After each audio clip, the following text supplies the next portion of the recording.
Howdy, I'm Mark Tommerdahl. This is Bob Dennis. We're at the Bat Cave. Bob kept giving away where we were by saying we're in the South, but we try to keep it a secret. South of something. Anyway, we made 2 videos and realized Bob hadn't had a single beer, so we really do need to stick to the rules. So here's the rules. And basically, one of the things we want to talk about is noodling the brain, which is a phrase we're trying to coin for testing the brain when you're biohacking. And basically, a lot of people are biohacking or neurohacking or doing things to their brain. And after a quick look at of a lot of things, it doesn't look like anyone's really testing themselves. They're saying, hey, these amphetamines make me better. I'm taking all these really dangerous drugs, and they seem to make me smarter. And I sure feel a lot better. Well, that's reassuring. Sort of like in the 1960s when people were taking LSD and saying, I know I can fly.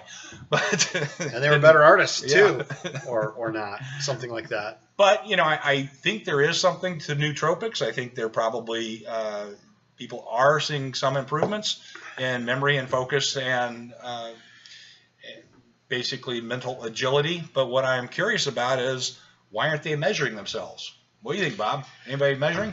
Well, people aren't measuring their brain function largely because there's not an easy way to do that until now. I mean, that's one of the technologies we're developing. But we want to talk about, what have people done in the past and sort of a little bit of a scientific historical perspective. Some of these interesting things, like we were just talking, a lot of people in these brain hacking, neurohacking blogs. A lot of them are not scientists. A couple of them are, but a lot of them aren't. They don't know how to measure things. They do some self-experimenting and they tell you how they feel about it. That's not invalid, but it doesn't really cut to the heart of the matter. Well, basically, it's what we call a qualitative outcome measure. Say, I took this drug and my memory's better. Okay. That's right. But when you test these things, you often find that that's not the case. When I was young, I had a friend who was absolutely convinced that alcohol made him stronger. So we set up the bench press, got a case of beer, ran the experiment. I never told you this, did I? Ran the experiment before I could get into trouble. Well, actually, I would have gotten into trouble for that because of the drinking age things. But we ran the experiment, and he, in fact, got weaker. But he had the perception of getting stronger. So what you have to understand is that when you take things that affect your brain, it may affect your brain in a way to make you think you are performing better, when in fact you are not performing better. And the only way to know is to test your brain. Okay? So there's a couple of ways to do this. Like, in the 60s and 70s, people were dropping acid, and they said they became very creative. I actually saw, I think it was 1991 Journal of Psychoactive Drugs. We're going to talk a little bit about old science. I don't think 1991 is old. But I think in the early 90s, it was an article in Journal of Psychoactive Drugs, basically does dropping acid make you more creative. And so they had people painting and making things out of clay and stuff like that. And they showed them side by side. And I can tell you the creativity post-acid was not impressive. No. The least I could say. It's a little bit like the experiment where a lot of people just go to bed high and say they had these great ideas. Yeah, they have all these great ideas. They write them down, and then in the morning they understand the meaning of the universe now and everything like that. And then the side-by-side comparisons, any child could tell you, gee, what was wrong with the person who did the second one, Daddy? So a lot of things you can do to your brain, and there are drugs that people take. They call them broadly classed as nootropics, right? Mm-hmm. And nootropics, and you can look this up. The question is it making you perform better, or is it making you delusionally think you're performing better? And personally, I have no opinion on whether they make you better or worse. I've never tried them. I've read a lot about them, and maybe they do, maybe they don't. I'm very curious about whether they do make you better, and I'd love to see some data on it. And I'd love to see people collect data on it with our stuff. So actually, this is a really kind of a good thing. This is, to bring up the topic again, where Mark and I are very interested in crowdsourced science.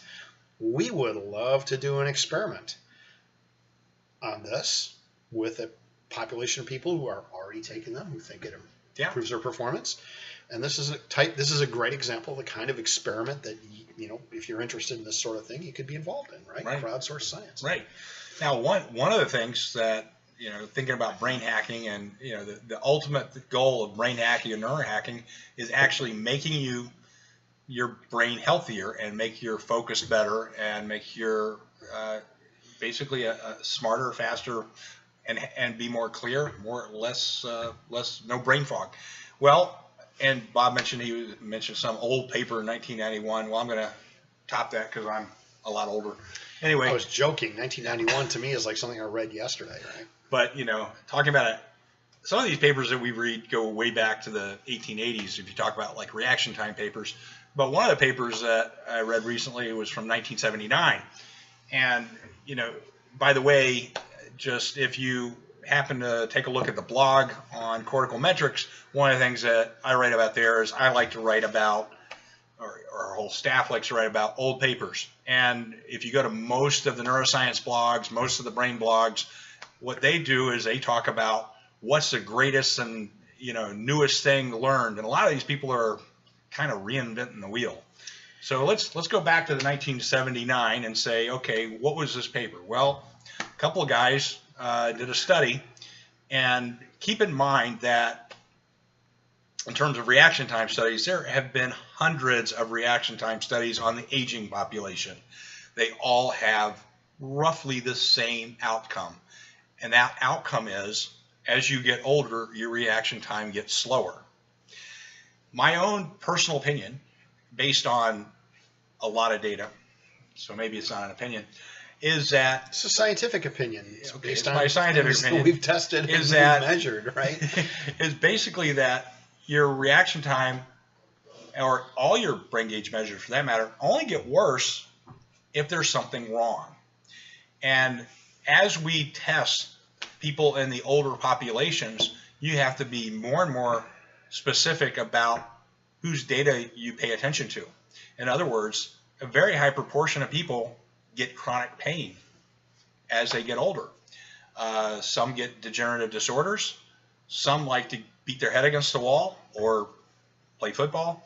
But they do other things like repetitive hits to the head, degenerative disorders, pharmacological insults. Say somebody's a drunk for 20 years, they clean up, they're still going to have some brain problem. So all these people qualify for most university studies, where the university goes out and recruits people to come in. They pay them $20 to come in and take a test, and people are glad to get the $20. Usually, their scores are not necessarily the best that you're going to get. So let's go back to this paper. So my conjecture is that, or my hypothesis is that, it's really only the people that aren't healthy. So one of the ways, sort of the brain hacking approach is, well, how do you stay healthy? And so one answer to that is maybe physical exercise could make you happy. So let's go back to the 1979 paper. I'm going to just draw the graph since this is our media center. Multimedia center. I'll change modes here. Hold on a sec. Yeah, with that, I'm going to draw a graph. All right, so this is age, and this is reaction time. So we've discussed it before. Reaction time is just a very simple measure, and gives you a very nice evaluation of overall cognitive health. And like I mentioned, all the studies, when you look like this. As you get older, reaction time gets worse. Right. Remember, higher numbers are worse. Longer reaction time is bad. This other group, I believe first author was Sherwood in 1979. Basically, they did a study. Okay, well, let's take a look at sedentary versus physically active. And so they recruited people into the study who were runners. And, the running boom was big back in the late 70s, for those of you old enough to remember. And these guys were running average of 42 miles a week. And their reaction time with age did this. In other words, physical health did this. And guess what? The sedentary group looked like this. Now, there's another study that came out, and it looked at reaction times from 1880 to the present. And the way they did that, they just did the meta-analysis of literature review. It followed this curve. Not with age, but just papers published in the 1880s versus papers published now. And so basically what you get now is you get a lot of people that are much slower reaction time than you did, and this was about 20 milliseconds. And so this just gives you a nice, interesting conversational topic to bring up at your next Aren't we healthier than we were 140 years ago? And it turns out that maybe the sedentary professional lifestyle is making us age prematurely because our reaction times are going up compared to people who had to physically work for a living 140 years ago. Right. And another thing that's going to go into the blog is a study that we did with 12 subjects where they did 1 minute of exercise, approximately a minute, 30 jumping jacks, 30 push-ups, and tested themselves before and after that. Reaction time improved 15%, and reaction time variability, which we don't have the numbers for that. Reaction time variability is actually very tightly linked to focus and attention. Improved by 50%, not 15, but 50% improvement in reaction time variability. So what we're trying to give people are the tools to noodle the brain and try to figure out, okay, what works for you? Maybe it's exercise, maybe it's taking nootropics. Who knows? Maybe taking the amphetamines. But the cool thing is if you can measure it and prove to yourself that that's the case, then you've got a basis for making that decision, as opposed to, it changed my brain and I thought it was better. And that's really not a good thing. But one of the things that Mark is pointing out here, and I strongly agree with this, is that there's a lot of really good stuff in the literature. And you ask a millennial, and the world was created in about 1997. But there's actually really, really good science that was done hundreds of years ago. Starting with electrical stimulation and tissues and stuff. Benjamin Franklin was involved in this. I mean, Mark Twain wrote a lot about what was going on at the time. He was kind of against it for a lot of reasons. Luigi Galvani published about it in 1791. It's good stuff that I've read and I've talked about and thought about. And what Mark is saying is that there's really good stuff out there that's so old that it's kind of gone past people. But why is it important? Because many of those experiments could never be run in the modern climate in the university. So we actually have to go back to some of these experiments if we want to know the effects of exercise. 3 days of sleep deprivation on focus. You could never get a study approved to keep somebody awake for 3 days or something like that. I don't know the maximum, but it's like a day or something. Yeah. So a lot of experiments on exercise, a lot of experiments that involve drugs, and a lot of experiments that involve extreme stressing of the body, temperature, heart rate, and sleep deprivation, other things. You are no longer allowed to do those studies. So we actually have to mine back through this literature, and most people act as if it's not there. They want to sort of publish the latest, greatest thing, they want to talk about it in their blog. Sad thing is, that's really not where some of the best science is. A lot of it was done 3, 4, 5 decades ago. So that's what we're going to be putting in our blog, is we're going to be mining the old literature and talking about what the old farts did way back when. So anyway, we're about out of time for this topic. I think we're at the time limit, but anyway, thanks for making it through this one. And go noodle your brain with a brain gauge.